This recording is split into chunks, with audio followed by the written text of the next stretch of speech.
لاؤ تو دو بندے ملے. کون کون سے تھے؟ یوسف اور متیع. اور متیع کو شاگرد نہیں جانتے تھے کہ جانتے تھے؟ اگر وہ جانتے ہوتے تو پہلے ہی بلا لیتے.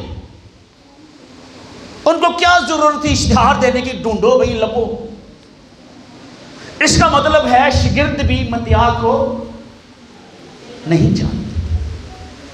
چاروں اناجیل میں متیع کا ذکر نہیں ملتا.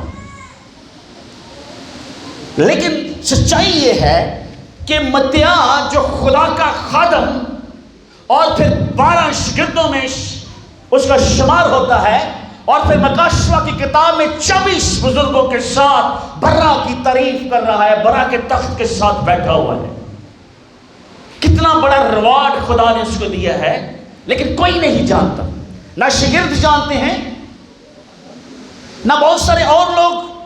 شاید کچھ لوگ تھے جو اس کو جانتے تھے. متیع کیا کر رہا ہوگا وہاں پر؟ شروع سے لے کر یسوع مسیح کے بپتسمہ لینے سے لے کر یسوع مسیح کے آسمان پر جانے تک متیع جو ہے وہ یسوع مسیح کے ساتھ ساتھ ہے. جتنے واقعات اناجیل میں لکھے ہیں، جتنے معجزے اناجیل میں لکھے، چاروں اناجیل میں لکھے ہیں، وہ سب متیع کی آنکھوں نے دیکھے. اور جتنا کلام خدا یسوع مسیح نے چاروں اناجیل میں لوگوں مختلف واقعات میں کیا ہے، وہ سب متیع کے کانوں نے سنا. لیکن nobody know him.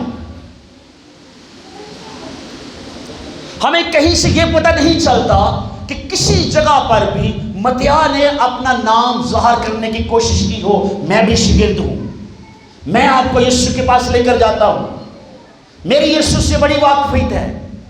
کہیں پر بھی کوئی حوالہ کہیں. آپ کیا سوچتے ہیں متیع کیا کر رہا ہوگا؟ کس قسم کی خدمت جو نمایاں نہیں تھی. آج اگر کسی نے خدمت کرنی ہے تو نمبر 1 پرائورٹی اور اٹینشن کیا ہے؟